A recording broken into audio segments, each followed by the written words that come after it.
বন্ধুরা, আজকে 31 ডিসেম্বর, বছরের শেষ দিন। তাই আজকের মেনু দেখো। আজকে ফ্রাইড রাইস হবে। এখানে ফ্রাইড রাইসের গাজর, মটরশুঁটি, ক্যাপসিকাম, ফুলকপি, আর এটা বিনস ছোট ছোট করে কাটা আছে।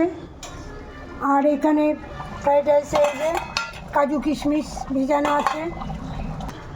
আর এখানে আছে চিলি চিকেন হবে, বেরেস্তার মতো করে পেঁয়াজগুলো কাটা আছে, ক্যাপসিকাম কাটা আছে, আদা রসুন কাঁচা লঙ্কা। এটা টমেটো চাটনি হচ্ছে, টমেটো কাজু কিশমিশ দিয়ে আর আমসত্ত্ব দিয়ে। আর এইখানে হচ্ছে মাটন, কারণ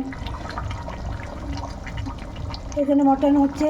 চিকেন খাই না, আমিও খাই না, তোতাও খাই না, আমার ছেলেও খায় না।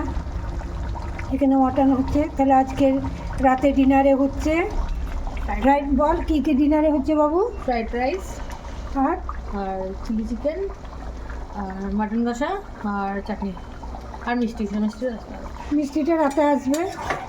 সবাইকে আগাম শুভেচ্ছা, হ্যাপি নিউ ইয়ার্স। সবারই নিউ ইয়ার্সে 26 সবার যেন ভালো কাটে, 2026। তার সাথে সাথে যেন আমাদেরও ভালো কাটে। পরের ভিডিওতে দেখা হবে। রাখলাম।